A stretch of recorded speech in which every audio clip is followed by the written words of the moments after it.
আজ অনেক দিন হলো ভিডিও বানানোই হয়ে ওঠে না। মানুষের মন তো কখনো ভালো থাকে, কখনো আবার খারাপ থাকে। এই কদিন আগে একটু বাইরে বেরিয়েছিলাম।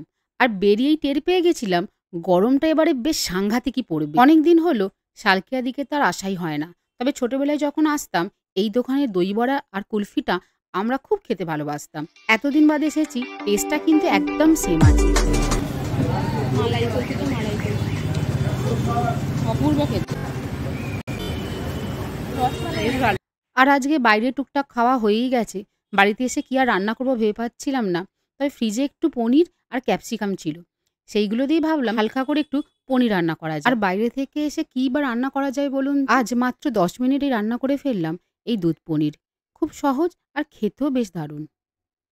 রুটি বা লুচির সাথে বা পলোয়া যার সাথে দিন না কেন, খেতে কিন্তু একদম জমে যাবে। প্রথমে কড়াতে সামান্য তেল দিয়ে অল্প করে আদা কুচি দিয়ে এর ওপর কেটে রাখা ক্যাপসিকামগুলো দিয়ে দেবো। সত্যি কথা বলতে কি এখনো গরম সেভাবে পড়েই, সবে গরমের শুরু। জুন জুলাই মাসে যে কি যে হবে জানি না। প্রত্যেক বছরই নিউজে দেখি এবছর রেকর্ড গরম পড়েছে। এই সবজিগুলোকে খুব একটা বেশি ভাজবো না, হালকা একটু সতে করে নামিয়ে নেবো। ওই একই কড়ার মধ্যে সামান্য একটু তেল দিয়ে পনিরগুলোকে একটু নেড়ে নেবো, যাতে পনিরের কাঁচা ভাবটা না থাকে। মোটামুটি 1 থেকে 2 মিনিট মতো নেড়ে নিলেই হয়ে যাবে। আর ওই একই কড়ার মধ্যে এবার দিয়ে দেবো সামান্য একটু তেলে গরম মশলা, তেজপাতা, শুকনো লঙ্কা, ব্যাস। আর দিয়ে দেবো কাজু বাদাম বাটা। সেটা 2 থেকে 3 চামচ দিলেই হয়ে যাবে। অল্প একটু কষিয়ে নিয়ে এর মধ্যে দিয়ে দেবো একটু কাঁচা লঙ্কা আর সামান্য একটু জল। এরপর এর মধ্যে দিয়ে দেবো ভেজে রাখা পনিরগুলো, আর পনিরগুলো দিয়ে একটু নাড়াচাড়া করে নিতে হবে। এরপর এতে দিয়ে দেবো অল্প একটু গুঁড়ো লঙ্কা, সামান্য চিনি আর 1 বাটি মতন দুধ। তবে দুধটা দেবার আগে আমি এতে সামান্য একটু জল দিয়েছিলাম আগে। দুধটা দিয়ে একটু ফুটতে দেবো। 5 মিনিট মতন চাপা দিয়ে অল্প আঁচে রেখে দিতে হবে। তারপর এতে দিয়ে দেবো অল্প একটু নুন।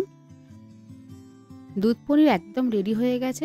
তবে নামাবার আগে এতে একটু ক্রিম দিলে ভালো হয়। তবে ক্রিম যদি না থাকে সামান্য দইটাকে ভালো করে ফেটিয়ে বা দুধের যদি সর থাকে তাকে একটু ফেটিয়ে 2 থেকে 3 চামচ দিলেই হয়ে যাবে। তাহলে কি হয়, একটু ক্রিমিনেস থাকে।